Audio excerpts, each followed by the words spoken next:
নমস্কার, কেমন আছেন সবাই? দৈনন্দিন জীবনযাত্রার আরেকটি নতুন ব্লগে আপনাদের সবাইকে স্বাগত। আজকে রান্না করব পনিরের কালিয়া। এই যে পনিরগুলো ভেজে নিলাম, আর আলুগুলো আগে থেকেই সিদ্ধ করে রেখে দিয়েছি। এই যে কড়াতে তেল দিয়ে দিলাম অল্প, ফোড়নের জন্য দিয়ে দিলাম গোটা জিরে, গোটা শুকনো লঙ্কা আর তেজপাতা।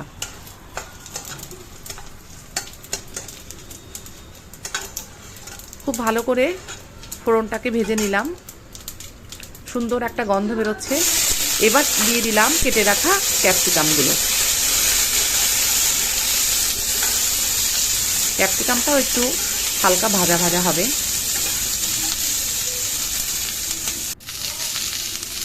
এবারে দিয়ে দেবো একটা বড় টেবিল চামচের 1 টেবিল চামচ আদা বাটা।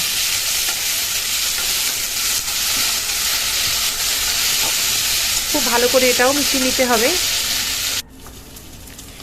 আর এই যে জিরে গুঁড়ো, ধনে গুঁড়ো আর শুকনো লঙ্কা গুঁড়ো, এটা একসাথে একটু হলুদ দিয়ে জলে গুলিয়ে সেই মিশ্রণটা ঢেলে দিলাম।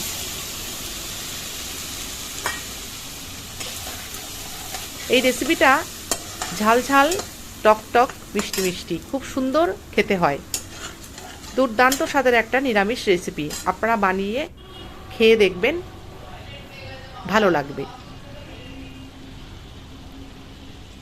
এবারে বাটিতে একটু গরম জল করে নিয়েছি, সেটা দেব। তার আগে একটু নুন দিয়ে দিলাম। আমি মাঝে মাঝে পিঙ্ক সল্টও ব্যবহার করি আর সাদা সল্টও ব্যবহার করি, যখন যেমন থাকে সেটাই আর কি। দেখুন, খুব সুন্দর কষা হয়ে গেছে মশলাটার সাথে, আর খুব দারুণ একটা গন্ধ বেরোচ্ছে। এবারে এই পনির আর সিদ্ধ করা আলুটা ঢেলে দিলাম।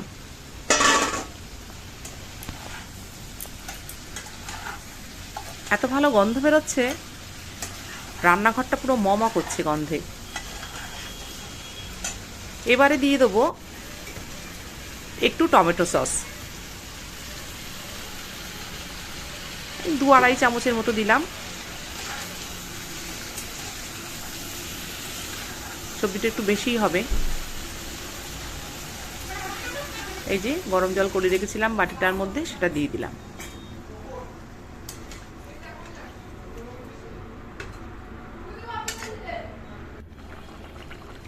দেখুন, সবজিটা ফুটে উঠেছে ঝোলটা।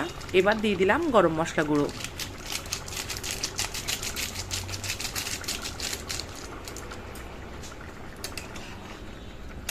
আমি আজকে এই রান্নাটায় আলাদা করে কোনো চিনি দিইনি, কারণ টমেটো সসটা একটু মিষ্টি মিষ্টি হয়, আর পনিরটা তো মিষ্টি। দেখুন, রান্না হয়ে গেছে আমার। কেমন লাগলো সবাই জানাবেন।